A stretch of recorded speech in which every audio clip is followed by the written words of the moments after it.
আর মাত্র কয়েক ঘন্টা। তারপরই শেষ হতো রোজকার কর্মজীবনের ব্যস্ততা। শুরু হতো অবসরের অফুরন্ত সময়, পরিবার, প্রিয়জন আর শান্ত জীবনের এক নতুন অধ্যায়। কিন্তু কে জানত সেই প্রতীক্ষিত শেষ কর্মদিবসই হবে জীবনের শেষ দিন? সিরাজগঞ্জের রায়গঞ্জ উপজেলার ব্রহ্মগাছা ইউনিয়নের হামিন দামিন সরকারি প্রাথমিক বিদ্যালয়ের ভারপ্রাপ্ত প্রধান শিক্ষক ফয়জুল করিমের কর্মজীবনের শেষ দিন ছিল ৩১ অক্টোবর শুক্রবার। তবে সরকারি ছুটির কারণে ৩০ অক্টোবর বৃহস্পতিবারে তার শেষ কর্মদিবস ছিল। একমাত্র স্মার্ট সিটি বসুন্ধরা, আধুনিকতায় এক ধাপ এগিয়ে। কিন্তু সেদিনই বিদ্যালয়ের দায়িত্ব পালন করতে গিয়ে তিনি হঠাৎ অসুস্থ হয়ে পড়েন এবং প্রিয় কর্মস্থলের মাটিতেই শেষ নিঃশ্বাস ত্যাগ করেন। বাথরুমে গেছেন, বাথরুম বানার পরেই উনি সিঁড়িতে পড়ে গেছেন। আর উনি আর খোঁজ পাইতেছেন না, অনেকক্ষণ দূরে গেছে। পরে মাস্টাররা আইসা দেখেন উনি পড়ে আছেন, সিঁড়িতে পড়ে আছেন নিচে।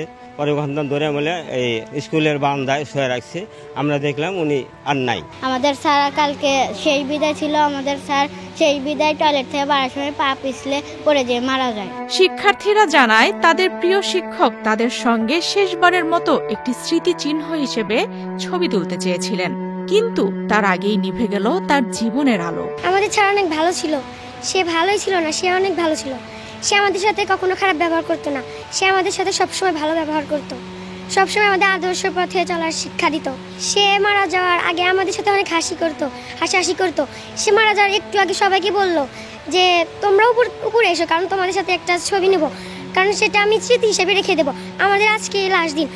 মাঝে মধ্যে হঠাৎ আমি আসবো, কিন্তু তোমাদের সাথে তেমন আমি ভালোভাবে থাকতে পারবো না। সহকর্মী ও শিক্ষার্থীদের কাছে ফয়জুল করিম ছিলেন একজন প্রিয়, মমতাময় শিক্ষক। পাঠদানে যেমন আন্তরিক, তেমনি বিদ্যালয়ের উন্নয়নেও ছিলেন দায়িত্বশীল ও নিবেদিত প্রাণ। সহকর্মীদের প্রতি তার ভদ্র ব্যবহার আর ছাত্রছাত্রীদের প্রতি স্নেহ সবাইকেই মুগ্ধ করত। নিজ গ্রামের মানুষও তাকে জানতেন এক সৎ, সমাজনিষ্ঠ মানুষ হিসেবে। রায়গঞ্জ উপজেলার পাঙ্গাশী ইউনিয়নের মীরের দেউলমুড়া গ্রামের বাসিন্দা ফয়জুল করিম নিজ এলাকার মানুষের কাছেও অত্যন্ত প্রিয় ব্যক্তি ছিলেন। সামাজিক কর্মকাণ্ডে সক্রিয়ভাবে অংশ নিতেন এবং সকলের সঙ্গেই সুসম্পর্ক বজায় রাখতেন। শেষ বিদায়ের দিন তিনি এলাকায় প্রায় সবার কাছেই ক্ষমা চেয়েছিলেন। 7 বছর এখানে চাকরি করেছেন। তার চাকরিকালে আমাদের সবাই আমরা হাসি খুশি ছিলাম, সবার সাথেই আমাদের সম্পর্ক ভালো ছিল। উনি ব্যক্তিগত হিসাবে মানুষ খুব ভালো ছিল। আসলে আমাদের গ্রামে চাকরি করছে, বলছে যে ভাই আমি তো চলে যাবো, আর স্যার হিসাবে হয়তো দেখা হবে না, যদি বেঁচে থাকি তাহলে কোনোদিন দেখা হলে ভাই হিসাবে, চাচা হিসাবে এই হিসাবে দেখা হবো, কিন্তু আর স্যার হিসেবে দেখা হবো না।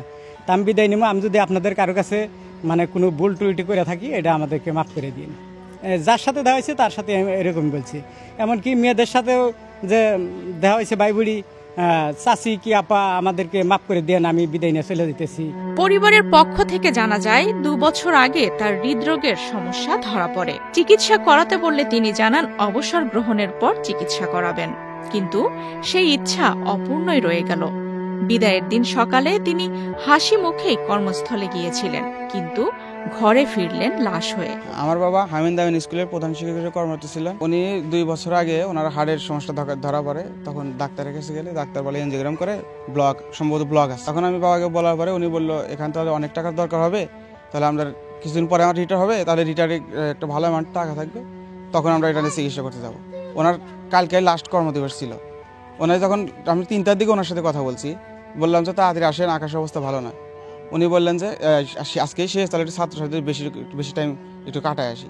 3:30টার দিকে আমার কাছে ফোন আসে যে উনি স্ট্রোক করছেন এবং আমরা যা দেখি উনি ওখানে মারা গেছেন। ফয়জুল করিম কর্মজীবন শুরু করেন দেউলমুড়া বেসরকারি প্রাথমিক বিদ্যালয়ের সহকারী শিক্ষক হিসেবে। এরপর 2013 সালে জাতীয়করণ করার পর তিনি হামিন দামিন সরকারি প্রাথমিক বিদ্যালয়ে যোগদান করেন। পরবর্তী সময়ে এই বিদ্যালয়ে ভারপ্রাপ্ত প্রধান শিক্ষক হিসেবে দায়িত্ব পালন করছিলেন। তার আকস্মিক মৃত্যুতে এলাকায় শোকের ছায়া ফেলেছে। সহকর্মী ও শিক্ষার্থীদের মতে তার অভাব শুধু বিদ্যালয়ে নয়, পুরো এলাকায় অনুভূত হবে। আফসানা রিপা, বাংলাদেশ প্রতিদিন।